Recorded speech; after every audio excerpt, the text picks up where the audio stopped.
Porque haz de cuenta que nosotros vemos un choque. Entonces yo veo el choque de frente como periodista y escribo, pues le sumieron toda la defensa delantera al carro. Otro periodista ve el choque del lado derecho. Él va a escribir, pues le sumieron la puerta y llegó hasta la puerta de atrás el choque. Otro periodista lo va a escribir de la parte de atrás, porque él vio el choque de la parte de atrás.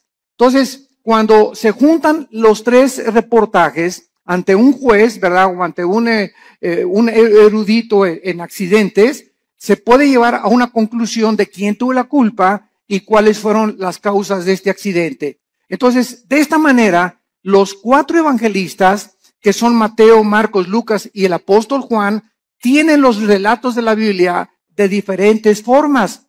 ¿Por qué? Porque no vemos todos con la misma perspectiva, ni oímos igual cuando nosotros escuchamos algún mensaje. Por ejemplo, cuando algún predicador predica, tú le dices, ¿de qué habla el predicador? Y le preguntas a Juan, pues habló de esto y esto, él encontró una cosa. Y le preguntas a otra persona y te dice otro panorama del mensaje. ¿Por qué? Porque todos oímos de diferente forma, aunque es lo mismo, pero de perspectivas diferentes. Entonces, para que podamos entender por qué en tres evangelios podemos nosotros poner realmente el contexto del mensaje de Cristo de los últimos tiempos.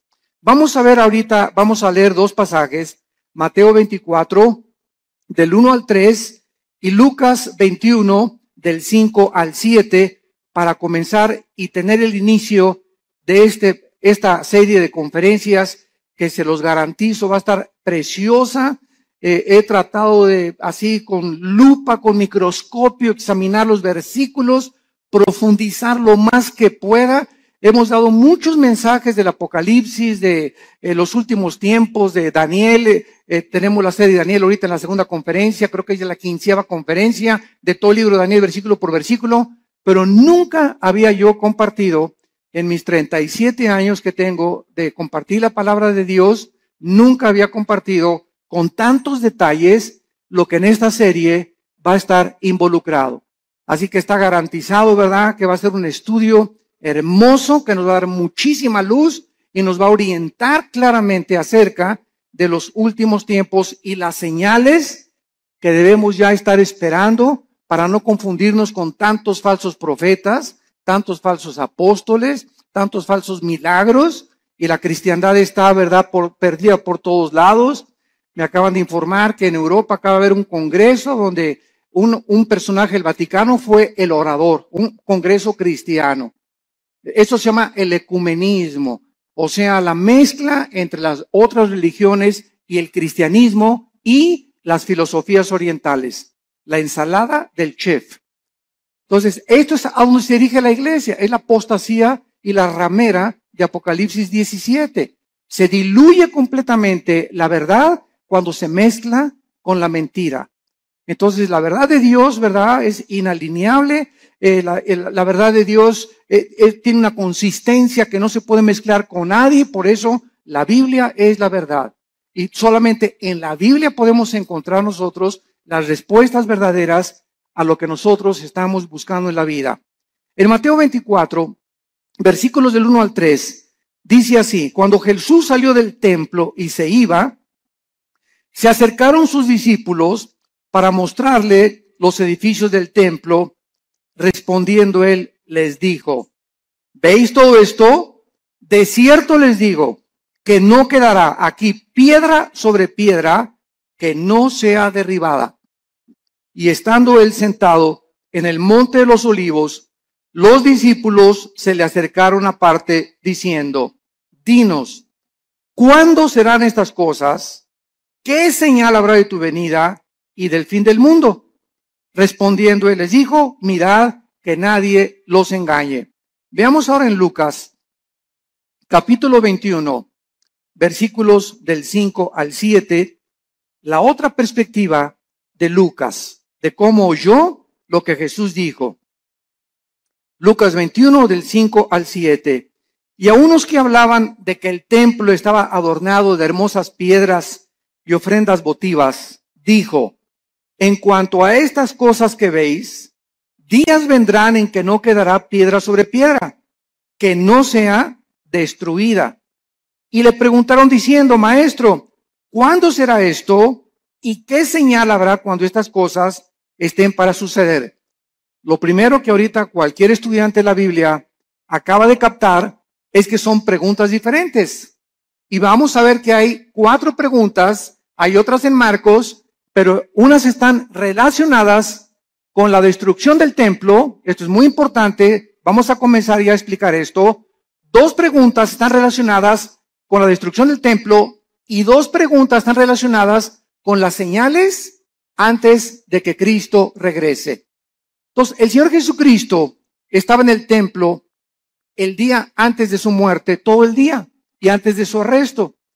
Y los líderes religiosos de Israel, en este momento, no dejaron un solo minuto en atacarlo, en lanzarle preguntas capciosas.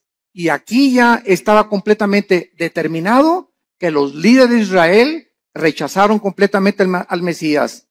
Y al finalizar este día, algo quedó muy claro: Israel rechazaba a Jesucristo como el Mesías.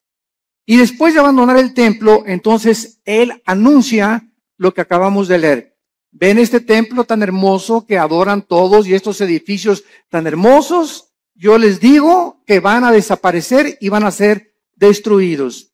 Ahora, esta catástrofe de la destrucción que Cristo estaba profetizando, ¿cuándo se llevó a cabo? Esta respuesta fue 70 años después de Cristo, cuando Vespasiano, el emperador romano, envía a Tito, su hijo, general romano, y sitian Jerusalén y no dejan piedra sobre piedra. Esta consecuencia de la destrucción del templo era por el orgullo de los judíos, que estaban completamente ensoberbecidos por la belleza arquitectónica de ello y por haber rechazado al autor de la salvación y no la construcción externa que ellos comenzaron a adorar. Veamos entonces estas 4 preguntas, porque los discípulos quedaron desconcertados cuando Cristo dijo, el templo será destruido. ¿Cuándo será la destrucción del templo? Pregunta número 1. Esta la hace Mateo, la hace Marcos y la hace Lucas. La segunda pregunta, ¿cuál será la señal de la destrucción del templo? O sea, primero, ¿cómo será la destrucción del templo o cuándo? Y segundo, ¿hay alguna señal para que sepamos que el templo va a ser destruido? Estas preguntas están relacionadas con el templo, como lo vimos anteriormente. Y la tercera y la cuarta es, ¿cuál será la señal de tu regreso? Esta pregunta la hace Mateo y la hace Marcos. Dinos una señal de cuándo vienes, Jesús. Y la cuarta pregunta, danos una señal de que estamos en los últimos días, de que nos encontramos nosotros ahora en esta generación. Y estas preguntas, como dijimos ya, están divididas en los 2 grupos. Las primeras 2 relacionadas con la destrucción del templo que tuvieron lugar después de la primera venida de Jesucristo hace 2000 años. Entonces, las primeras preguntas son relacionadas después de que Cristo murió y las otras 2 se van a cumplir antes de que Jesucristo regrese. Pero noten ustedes en Mateo 24, antes de que Cristo diga cualquier señal, esto es asombroso, la advertencia que les hace. Antes de contestar las preguntas proféticas, hace una advertencia a Jesucristo. Mateo 24, versículos 4 y 5. Respondiendo Jesús les dijo, miren que nadie los engañe. O sea, él no responde ninguna de las 4 preguntas todavía. Lo primero, antes, esto es importante, de responderles las preguntas, hace una advertencia. Miren que nadie los engañe. Porque vendrán muchos en mi nombre diciendo, yo soy el Cristo, y a muchos engañarán.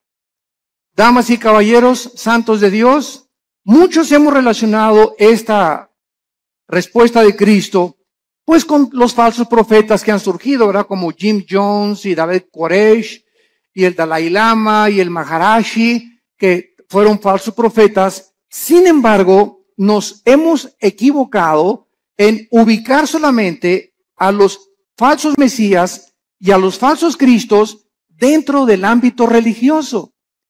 Y cuando nosotros conocemos la traducción de la palabra Cristo y Mesías, descubrimos que la palabra Cristo significa el ungido y el Mesías el señalado o escogido por Dios. Entonces, cuando Cristo dice, van a venir muchos en mi nombre engañando a la gente, vemos nosotros la historia principalmente en el siglo XX. Y hagamos un repaso de cuántos hombres en el siglo XX han tratado a través de la política y de la filosofía, dejemos a un lado la religión, a través de la política y la filosofía han tratado de traer el paraíso al mundo.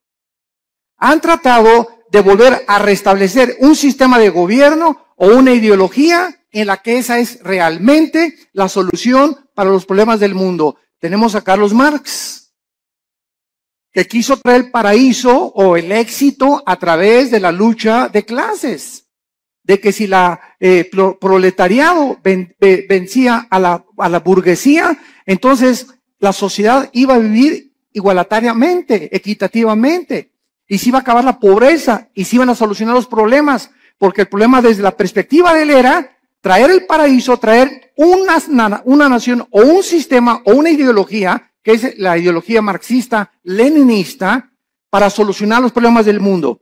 Y hasta ahorita todavía, a pesar de que la historia nos muestra que ha fracasado, ¿verdad? Se sigue buscando porque el anhelo del hombre es recobrar el Edén. Lo que perdimos en el Edén está vivo dentro del corazón humano. Todos estamos buscando una mejor sociedad, más justicia, paz en el mundo, y tenemos 6,000 años de historia y no hemos visto ningún líder, ningún filósofo, ningún ideólogo, ningún político que haya podido decir, esta es la solución, este es el sistema perfecto, el gobierno perfecto, la filosofía perfecta. Todos han sido intentos ¿de qué cosa? De tratar de un Mesías que es la persona, yo soy el que voy a traer realmente la solución, y así encontramos después de Marx, ¿verdad?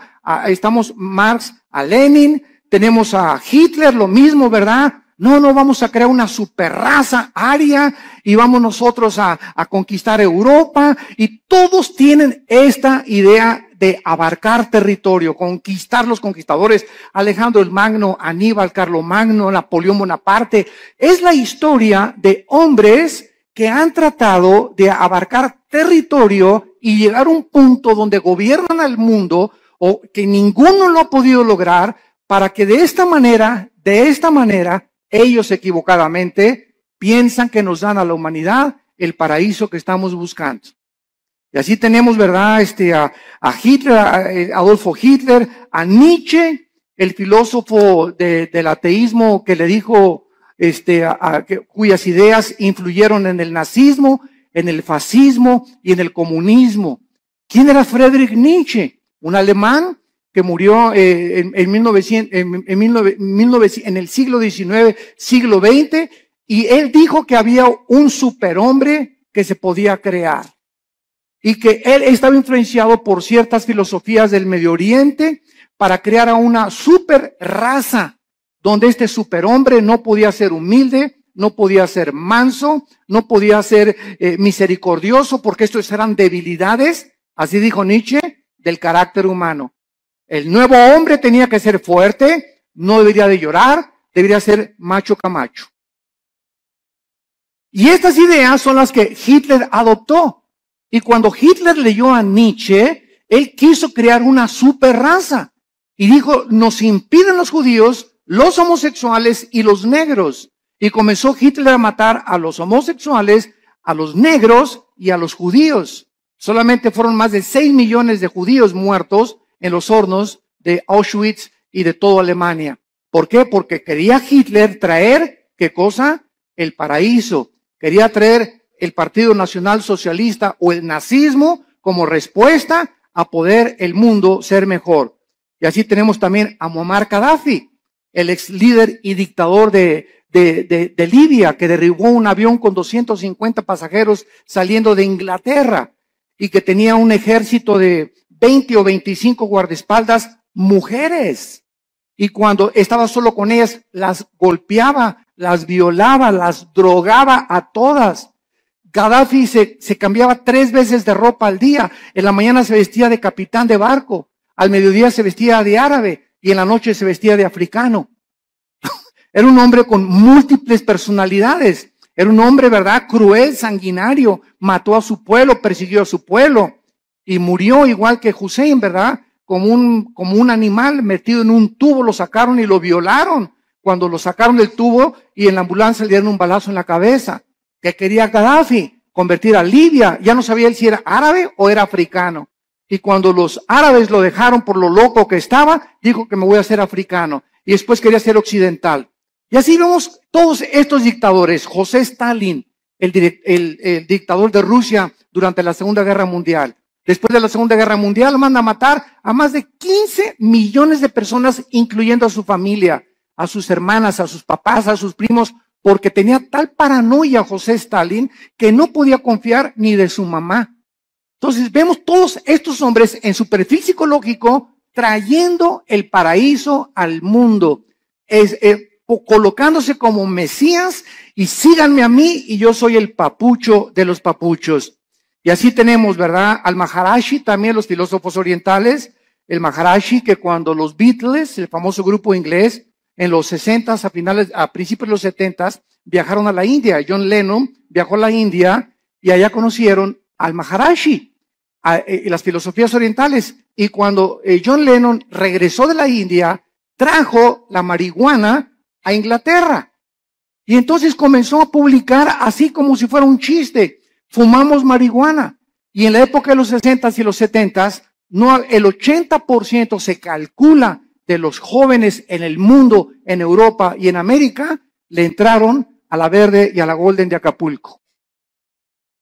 A la marihuana. Era un mundo, ¿verdad?, donde la marihuana era lo más normal en esa época de los 60s o de los 70s. Entonces, ¿por qué? Porque el Maharishi dijo, al llegar a Los Ángeles, Dios está llegando a Los Ángeles.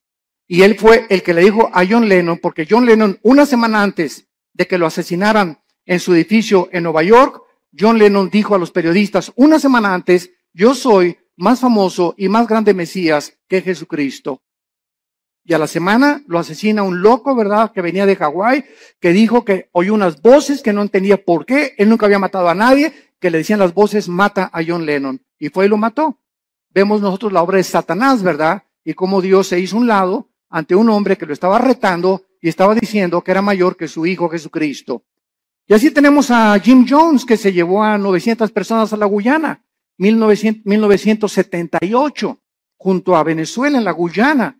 995 personas les da a beber veneno con Kool-Aid, porque les decía que iba a venir la Tercera Guerra Mundial y que era mucho mejor morirse que poder que seguir viviendo, y todos se bebieron el veneno. Llegaron y encontraron a todos boca abajo, ¿verdad? 995 personas que este hombre las engañó y les dijo que él era Dios, que él era un Mesías.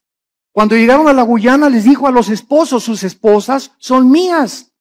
¿Quién, te preguntas, en sus 5 sentidos puede entregarle su esposa a un loco? O para que se le entregues tienes que estar igual de loco o más loco que la persona que te la pide. Entonces vemos que esto es posible en la naturaleza humana, que se llega a un grado donde se pierde completamente la coherencia, la racionalidad, la inteligencia, la lógica, y así encontramos cantidad de líderes que tienen un harén de 4 o 5 muchachas, y las muchachas están convencidas que él es el Mesías, como Charles Manson, el que mató a Sharon Tate, la esposa de Roman Polanski, en Los Ángeles, California, que comenzó Charles Manson a tener un ejército de muchachitas, se dormía con todas, y un día se levantó y dijo, tenemos que matar a una persona. Fueron a la casa de esta famosísima artista de cine, Sharon Tate, la acuchillaron, estaba ahí embarazada, y pusieron puercos con sangre en las paredes. Claro que está ahorita en la cárcel, ¿verdad? Se tatuó aquí la suástica de Hitler, la tiene tatuada Charles Manson, y ¿verdad? Pues está completamente loco. Lo mismo, él quería establecer el paraíso con ese grupo de personas. Jim Jones quería establecer el paraíso allá en la Guyana, y todos estos hombres han tratado de decir, nosotros tenemos la solución. Y solo hay un hombre que dijo, yo soy el camino, la verdad y la vida. Un solo hombre ha atrevido a decirse, yo soy el camino, y lo ha demostrado con su vida, con su muerte y con su resurrección. Miren que nadie los engañe, porque vendrán cantidad de personajes políticos en el ambiente artístico, en el ambiente filosófico, en el ambiente religioso, ideológico, que van a traer disque soluciones y nuevas ideas para convencerlos que debemos de seguirlos a ellos. Y a muchos engañarán. Y así podemos seguir con esta lista interminable de personas que Cristo, antes de contestar, nos advierte. Cuidado cuando alguien diga, yo traigo la solución al mundo. O este sistema de gobierno es el adecuado. O esta forma es la adecuada. O el Maharashi, o el Dalai Lama, o el Jim Jones, o el Nietzsche, o filósofos, o Platón, o Sócrates. Cuidado con filosofías, dice Colosenses 2:8, que tienen su origen en los seres humanos. Todos nosotros somos seres humanos nacidos de papá y de mamá. Y todos nosotros no venimos del cielo como vino Jesucristo. Él es el único que el Padre envió al mundo. Él venía del Padre, regresó al Padre y el Padre lo envió para mostrarnos que Él era el camino, la verdad y la vida. Y dichosos aquellos que han podido venir a la cruz y encontrar en el Hijo de Dios la respuesta a su problema, no solamente existencial, sino a su problema también de pecado y de la vida eterna.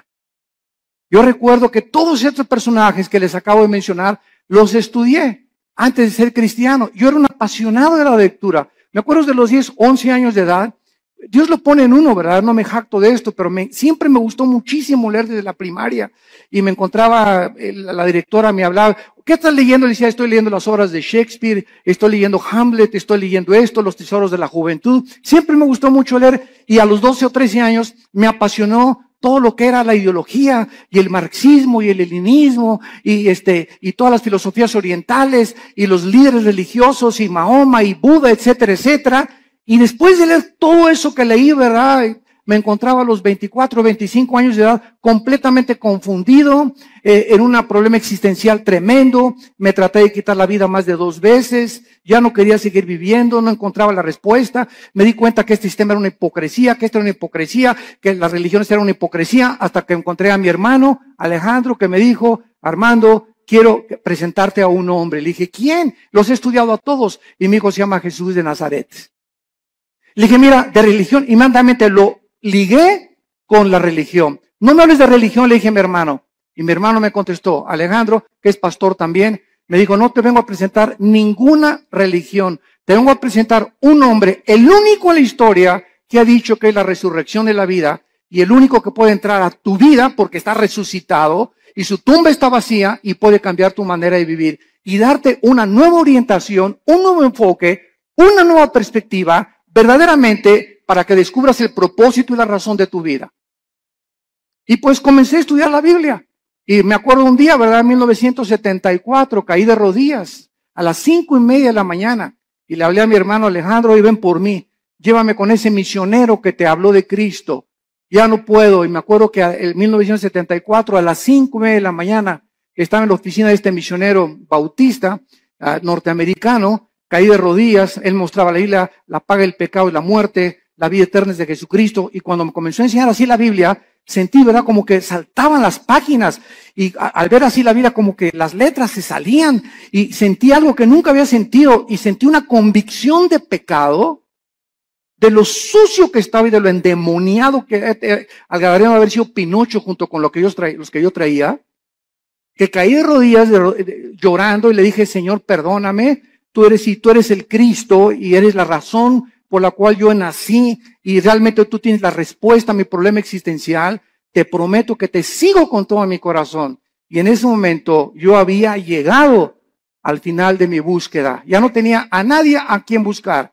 Lo que realmente el vacío que tenía yo, el vacío que han tenido todos esos líderes, el vacío que existe en la gente, es el vacío que solo Jesucristo puede llenar en tu vida y en tu vida y en tu vida. No hay nadie más, ni sigas buscando más, porque vas a seguir una búsqueda completamente vacía y completamente que no te va a satisfacer jamás. Cuando tú llegues a Jesucristo, has llegado al hombre que realmente tiene las respuestas a tu problema de dónde venimos, quiénes somos y a dónde nos dirigimos. Y es maravilloso, ¿verdad? Cuando estudiamos a Jesucristo, que venimos a estudiar una persona que nos da respuestas que trascienden completamente la lógica y la inteligencia humana. Y precisamente como él dijo, mis pensamientos no son vuestros pensamientos, ni mis caminos son vuestros caminos. Al venir a la Biblia, nos estrellamos, chocamos con la mente de Dios, porque no es nuestra mente. Y por eso el hombre natural, como dice 1 Corintios 2, no entiende las cosas de la Biblia. Y llegan por acá y, ay, ¿por qué tanta sangre? ¿Y por qué Dios mandó matar a los cananitas? Y aquí hay una contradicción. Y aquí hay esto. ¿Por qué? Porque en su mente, en su actitud, no están buscando la verdad. Están tratando de encontrar errores que existen en su limitación intelectual. Entonces, el problema no es el problema de Dios. El problema es el problema de nosotros, que somos como caracoles, como garbanzos, como renacuajos comparados con la inmensidad de la mente de Dios. Y que si vamos a comenzar a caminar con Dios, tenemos que caminar de rodillas detrás de Él, de rodillas. No se puede, dicen que la puerta al cielo es una puerta chaparrita, porque solamente entran los que se arrodillan. Pero si quieres entrar parado, te vas a estrellar, porque es la soberbia intelectual del ser humano la que le impide poder encontrar la verdad. Y fue la razón por la cual los líderes de Israel rechazaron a Jesucristo. Este viene a cambiar nuestra religión. Este viene a amenazarnos. Es una amenaza. Tenemos que eliminarlo, porque si no, no podemos nosotros seguir estableciendo el paraíso a través de las religiones. Y las religiones, todas las religiones, conducen a la muerte. Porque el cristianismo no es una religión, es una relación personal, viva, dinámica, orgánica, con alguien que vive en este momento y que quiere entrar a tu vida. Muy bien.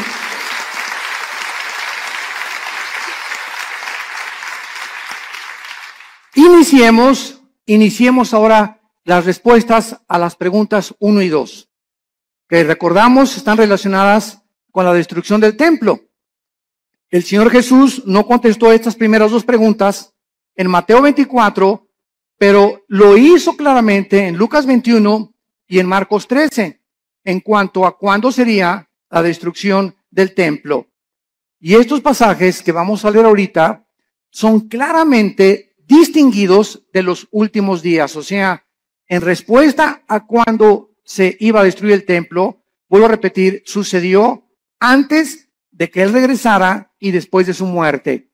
Las otras dos preguntas tienen su respuesta hasta antes de que Él venga en su segunda venida. Las señales del fin del siglo y las señales del regreso del Hijo de Dios.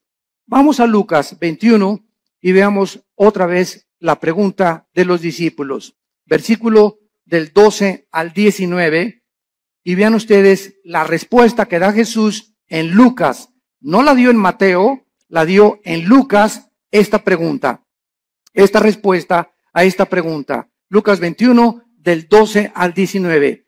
Pero antes de todas estas cosas, os echarán mano y os perseguirán y os entregarán a las sinagogas y a las cárceles y seréis llevados ante reyes y ante gobernadores por causa de mi nombre. Y esto será ocasión para dar testimonio. Proponer en vuestros corazones no pensar antes cómo habéis de responder en vuestra defensa, porque yo os daré palabra y sabiduría, la cual no podrán resistir ni contradecir todos los que se opongan. Mas seréis entregados aún por vuestros padres y hermanos y parientes y amigos, y matarán a algunos de vosotros. Y seréis aborrecidos por todos por causa de mi nombre, pero ni un cabello de vuestra cabeza perecerá.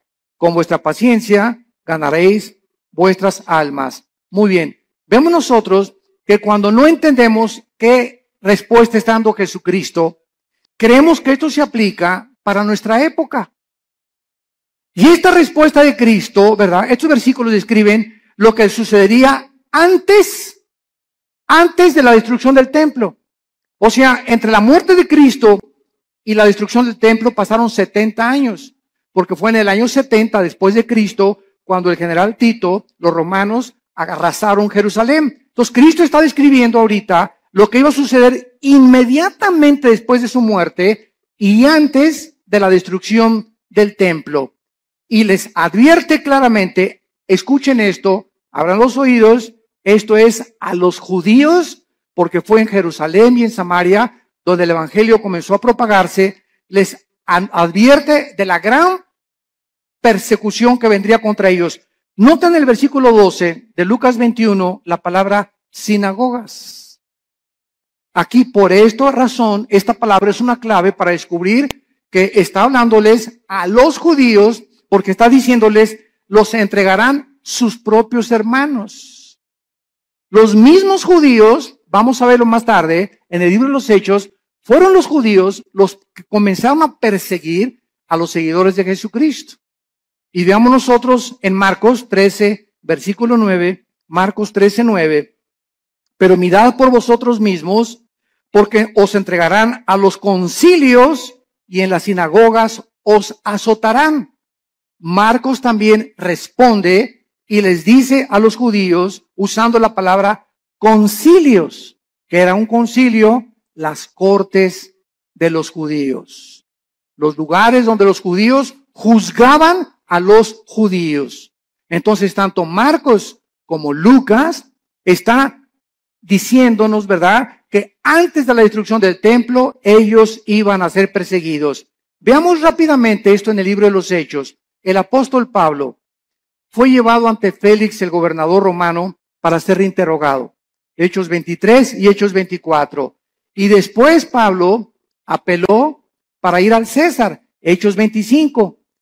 Después de la destrucción del templo, los judíos continuaron siendo perseguidos, los judíos, por muchos siglos.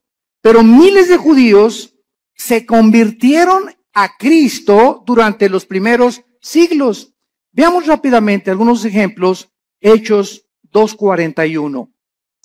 Así que los que recibieron su palabra, está hablando de los judíos, fueron bautizados y se añadieron aquel día como 3,000 judíos convertidos inmediatamente después de la resurrección. Capítulo 4, versículo 4 del libro de los Hechos. Pero muchos de los que habían oído la palabra creyeron y el número de los varones era como 5,000. De 3,000 se agregaron 2,000 más conversiones de los judíos. Capítulo 6, versículo 7. Y crecía la palabra del Señor, y el número de los discípulos se multiplicaba grandemente en Jerusalén, y los sacerdotes, muchos también de ellos, obedecían a la fe. Capítulo 21, versículo 21 del mismo libro de los Hechos. Y dice así: cuando ellos lo oyeron, glorificaron a Dios y le dijeron, ya ves, hermano, cuántos millares de judíos hay que han creído y todos son celosos por la ley. Pero al mismo tiempo que miles de judíos se convirtieron, fueron también los mismos judíos los que comenzaron a perseguirles a ellos. Y amados santos de Dios, sucede lo mismo dentro del cristianismo. Los ataques más grandes que tenemos en la iglesia cristiana son de muchos que se dicen nuestros hermanos en la fe. Qué triste, ¿verdad? Yo ya llega un momento, ¿verdad?, que ya ni me meto a ver todas las cosas que sacan en internet, que un hermano atacó a otro y que este cantante le dijeron esto y que por aquí, por allá, y dando un espectáculo al mundo horrible, ¿verdad? Porque esto no debe de ser. La ropa sucia se lava en casa. Y la regla es entre nosotros: ¿tienes algo contra ese cantante? ¿Tienes algo contra ese pastor? No lo ventanees. ¿Por qué? Porque damos mal testimonio al mundo. Ve con ese hermano o mándale un correo a ese hermano y dile: yo no estoy de acuerdo con esto y con esto por usted. Dígame si a lo mejor yo estoy equivocado. Porque muchas veces nos erigimos como jueces. y como dueños absolutos de la verdad. No, y lo que tú declaraste, ¿verdad? Dice, ok, pues demuéstramelo con la Biblia. Y si me lo demuestras con la Biblia, lo acepto humildemente, porque no hay un solo hombre más que Jesucristo. No ha existido nadie que sea perfecto, ni que tenga todo el horizonte de la verdad en posesión de él. Jeremías conocía algo de la verdad, Isaías otra cosa, Habacuc otra cosa, Zacarías otra cosa, Malaquías otra cosa, Lucas vio las cosas diferentes, pero todos teníamos o tenemos, ¿verdad?, la misma consistencia de la verdad y las mismas verdades esenciales, pero vistas de otras maneras. Hay hermanos nuestros que dicen, ¿verdad?, tú vas a su iglesia que necesitas hablar en lengua, si no, no tienes al Espíritu Santo. Así están viendo ellos algunos versículos que así les han enseñado. Y ellos no se han puesto a ver la verdad. Ves a otra iglesia de otra denominación y te dicen, pues que el bautismo es a los niños y que de chiquitos los puedes bautizar por aspersión. Así ellos ven el bautismo. Otros no, ¿verdad? No, tienes que someterte debajo del agua para realmente ser bautizado conforme a la Biblia. Otras iglesias creen que los cristianos pueden tener demonios. Otros dicen que un cristiano no puede tener demonios. Todas estas cosas no son esenciales. No, o sea, el día que estemos en el cielo, me voy a encontrar un hermano que me dijo que yo que tenía que hablar en lenguas y va a estar conmigo en el cielo. Me voy a encontrar a los hermanos que creían que tenía demonios y a los que no creían que tenía demonios. Me voy a encontrar en el cielo a los que dijeron que el bautismo del Espíritu Santo es una experiencia subsecuente a la conversión, que después de que te conviertes necesitas el bautismo del Espíritu Santo. Aunque yo no creo eso, ¿verdad? Hay muchos que lo creen, pero me los voy a encontrar en el cielo. ¿Por qué? Porque eso no es lo que nos va a salvar. Lo que nos salva es la sangre de Jesucristo. La salvación por la gracia de Dios y que sin ninguna obra de la ley recibimos nosotros el perdón de pecados. Mientras tú creas estas verdades esenciales, estas demás cosas en las que estamos peleándonos, ¿verdad?, no son esenciales. Y es importante que todos tengamos otra perspectiva, porque así la tenían los discípulos. Pedro y Juan le dijeron un día a Cristo que caiga fuego del cielo y vamos a matar a estos infelices, ¿verdad? Los hijos del trueno, los hijos del Zebedeo les llamaron. Los otros discípulos no eran así.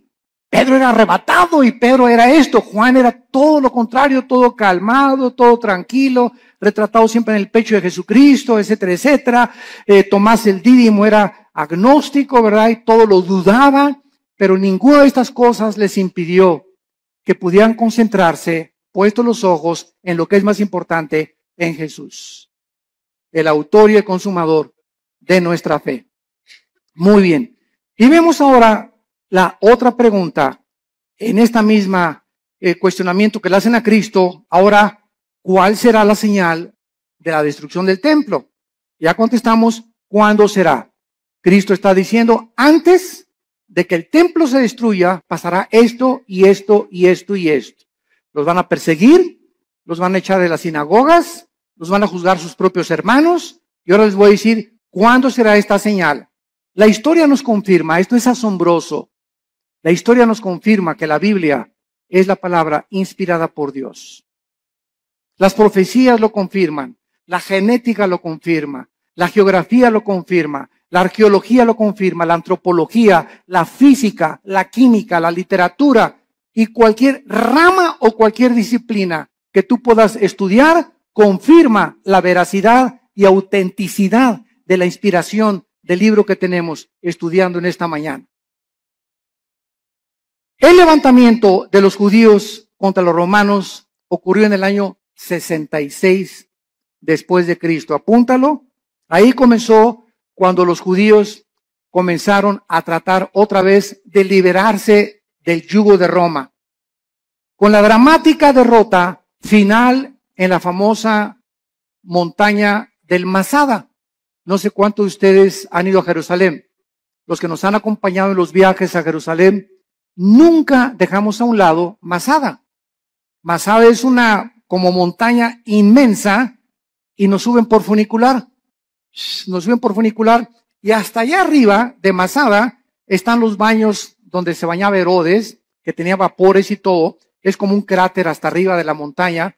Y ahí los últimos judíos que fueron alcanzados por los romanos como no podían subir y hacer la guerra, los sitiaron. Creo que fueron 4 o 6 meses según el escritor romano Flavio Josefo y Plinio, que fueron escritores del primer siglo de la época cristiana. Y entonces los romanos los sitiaron y los dejaron morirse de hambre. O sea, pues ya se les acabó la comida, ¿verdad? Y se esperaron hasta que ya no tuvieran nada. Entonces los judíos, para que los romanos no subieran y violaran a sus esposas y mataran a sus hijos, se suicidaron. Se cortaron todos, ¿verdad?, con la espada, y encontraron a más de 900 judíos ahí muertos. Fueron los últimos judíos que resistieron al imperio romano. El emperador Nerón se suicida en el año 68 después de Cristo, y Vespasiano, que era su principal general, ocupa el imperio de Roma. Vespasiano manda a Tito a que rodee Jerusalén y que acaben completamente con todos. Y no hubo ningún cristiano, escuchen esto, ningún cristiano mesiánico. O sea, de aquel tiempo, como ya vimos, había casi más de 5,000 convertidos. Ninguno de estos fue muerto en el sitio contra Jerusalén porque creyeron en las palabras de Jesucristo. Les salvaron de la masacre haber obedecido a Jesucristo. Ahora veamos también nosotros, ¿verdad?, que el término en Lucas 21:24, vayamos a Lucas 21:24, hay una profecía que hasta este momento se está cumpliendo. Y el escritor romano Flavio Josefo, como citamos anteriormente, escribió que casi 100,000 judíos fueron tomados como esclavos y vendidos en varios lugares dentro del imperio romano. Son los que, cuando sitió Jerusalén Tito, sobrevivieron, y fueron casi 100,000 judíos, y entonces vino lo que se llama la diáspora, ¿verdad? Los mandaron a todas partes del mundo en los 5 continentes. Y vean la profecía de Cristo, Lucas 21:24, y caerán a filo de espada. ¿Cuándo se cumplió? En el año 70 después de Cristo. Y serán llevados cautivos a todas las naciones. Se cumplió después del año 70 hasta 1948, que se independizó Israel. Y andas ahí buscando a Nostradamus. ¿Qué dice Nostradamus? Jesús, María y José y el burrito que los acompaña. Cada cosa que Jesucristo profetizó, la historia lo confirma. Y escuchen esto, y Jerusalén, esto es asombroso, será hollada, o sea, pisoteada por los gentiles hasta que los tiempos de los gentiles se cumplan. El tiempo de los gentiles, esto es muy importante para los estudiantes de la Biblia, el tiempo de los gentiles designa un periodo en el cual los imperios no judíos, los imperios mundiales, tendrían el poder o el control de la nación de Israel, y comenzó el tiempo de los gentiles en el año 586 antes de Cristo, cuando el rey Nabucodonosor invade Jerusalén y se lleva al exilio a miles de judíos. Desde el año 586 hasta 1948, para ser exactos, el 14 de mayo, la nación de Israel, después de casi 2,000 años de haber sido dispersada por todos los continentes para que se cumplieran las palabras de Jesucristo, ante los ojos expectantes del mundo, se reúne Israel y el 14 de mayo se declara la libre nación soberana independiente de Israel. Ninguna otra nación en el estudio de la sociología, en el estudio de la historia, en el estudio de la antropología del ser humano, en ninguna otra nación, ni tribu, ni lengua en la historia del mundo sucedió lo que sucedió con la nación de Israel. Ahora entendemos nosotros, los estudiantes de la Biblia, cuando nos preguntan, ¿y por qué Israel? Y ahí viene la envidia. ¿Y por qué este trae este carro? ¿Y por qué este trae esta casa? ¿Y por qué? Y la envidia nos corroe, y la envidia siempre está, ¿por qué no tengo yo lo que esa persona tiene? Y sabemos la respuesta, simplemente porque Dios escogió a Israel para que los ojos del mundo se concentraran en esta nación y pudiéramos ver nosotros, esta generación que ahorita está escuchando estas palabras, que somos la generación le llaman en inglés los baby boomers, los que nacieron del 45 más o menos a nuestros años, o los del 70 o 70, 80, o naciste en los 90, etcétera. Pero tú eres testigo de que en el 48 Israel regresó conforme a profecías de hace 2500 años y las palabras de Cristo hace 2000 años. Entonces, esta es la razón por la cual Dios escogió a Israel, no porque sean más inteligentes, ni simplemente para que se concentraran las profecías de los últimos tiempos y nosotros, los estudiantes de la Biblia, los que estamos buscando qué tiempo estamos viviendo y en qué generación nos encontramos y cómo debemos de vivir en estos tiempos, ver que Israel es el termómetro de Dios. Israel es el termómetro de Dios. Y todo lo que sucede en Israel físicamente sucede en el mundo espiritual. Y así como Israel está siendo ahorita amenazada, nunca en la historia, desde hace 2000 años, la iglesia se había visto tan amenazada como en el siglo XXI. Nueva legislación de los matrimonios gays. La nueva legislación, escuchen, están las Naciones Unidas por declarar que Jerusalén no pertenece a los judíos, la van a declarar. Hace una semana lo dictaminaron la ciudad internacional. Les van a quitar a los judíos Jerusalén. El Papa acaba de reconocer, Francisco acaba de reconocer a Mahmoud Abbas, el líder del grupo terrorista más grande en el Medio Oriente, después de ISIS, que es el ángel de la paz. Y que merecen tener un Estado palestino. Entonces, están pasando cosas en el mundo que dicen, no es posible que esto suceda. Y por si fuera poco en México, se nos escapa el Chapo Guzmán. Y todavía para rematarle, ¿verdad? Corren al pobre del Piojo Pérez. Arriba, digo. Están pasando tantas cosas, ¿verdad? Tanto en el ambiente deportivo, cuando el ambiente dices, no es posible, no es posible, no es posible, esto es posible. Y cosas así, ¿verdad? Yo recuerdo en 1960, 70, cuando declararon a Yasser Arafat el Premio Nobel de la Paz. ¿Cómo es posible que al más grande líder terrorista, que en 1972 mató a más de 15 atletas judíos en Berlín, en las Olimpiadas en Múnich, en Berlín, en Alemania, cómo es posible que lo hayan declarado el Premio Nobel de la Paz? ¿Cómo es posible que ayer perdió la América? Es otra cosa, ¿verdad? Después nos peleamos por eso. Bueno, vemos entonces claramente que Jesucristo está hablando claramente y ahora va a contestar las preguntas 3 y 4. Vamos a Mateo otra vez y vemos nosotros en Mateo que en respuesta a estas preguntas, Cristo comienza a describir varias señales que aparecerán antes de que Él regrese. Como guerras a gran escala, pestes, hambres, terremotos, martirio de creyentes, falsos profetas, odio y poco amor entre los cristianos.